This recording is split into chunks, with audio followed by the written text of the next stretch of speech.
Hello guys, welcome to the code map challenge. तो इस सितंबर लॉन्ग चैलेंज में हम पहले ए प्रॉब्लम ऑन स्टिक्स का सॉल्यूशन दे चुके हैं।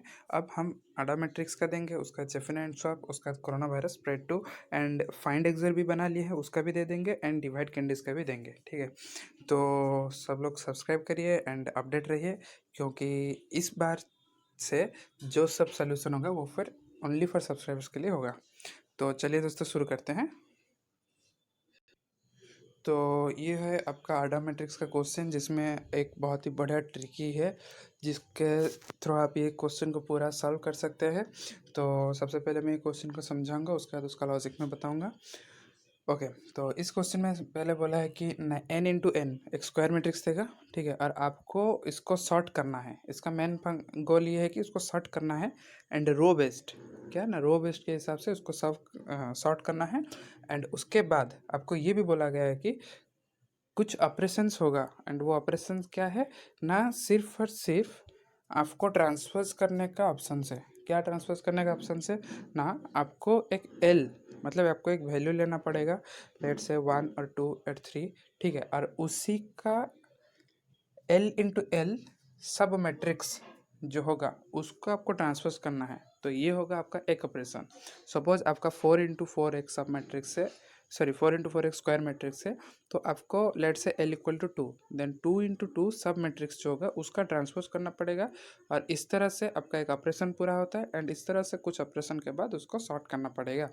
एंड और एक चीज़, आपको जो 2 इंटू 2 होगा सब मैट्रिक्स, वो 1 से शुरू होके 2 तक जाएगा, मतलब 1 से शुरू होकर एल तक जाएगा।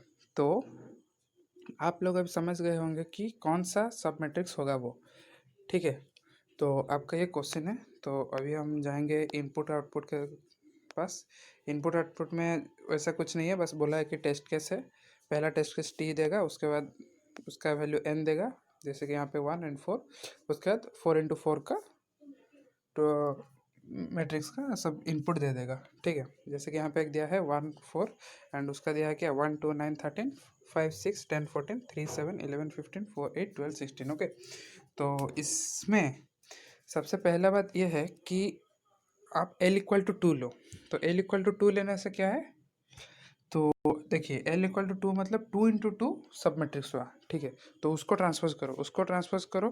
ठीक है, उसका ट्रांसपोज करने का क्या क्या हुआ, उसके बाद 1 5 2 6।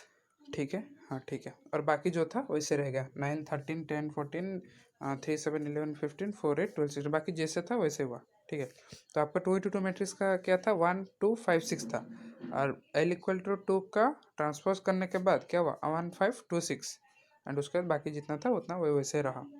फिर उसके बाद एल इक्वल टू 4 हुआ। एल इक्वल टू 4 मतलब 4 इंटू 4 सब मैट्रिक्स, मतलब अब वो पूरा मैट्रिक्स को क्या कर रहा है ना, ट्रांसपोज कर रहा है। और जैसे ही ट्रांसपोज कर दिया, अब देखिए 1 2 3 4 5 6 7 8 9 10 11 12 13 14 15 16, मतलब आपका अभी जो मैट्रिक्स है वो अभी सॉर्ट हो गया है। तो आप अभी एक ट्रिक देता हूँ आप लोग को, अभी जिस ट्रिक से आप लोग ये सॉल्व कर सकते हैं कि आप जो पहला एरो है, जो पहला रो है, सॉरी एरो बोल रहा हूँ, जो पहला रो है उसको आप 4 से मतलब पीछे से आगे की तरफ जाइए, एंड वहाँ पे चेक करिए कि वो सॉर्टेड है कि नहीं। अगर सॉर्टेड नहीं है तो उसको ट्रांसपोज करिए, फिर आगे चेक करिए। इसके थ्रू आप जितना ऑपरेशन यूज़ करेंगे उतना आउटपुट आएगा। अगर आपको इसमें कोई दिक्कत है, समझ नहीं पाए, तो आप कमेंट करिए। एंड हाँ, सब्सक्राइब करने के लिए मत भूलिए, क्योंकि आगे का सारा क्वेश्चन 4 5 6 7 जो भी सोल्यूशन होगा वो सब का सब सब्सक्राइबर्स के लिए ही होगा। एंड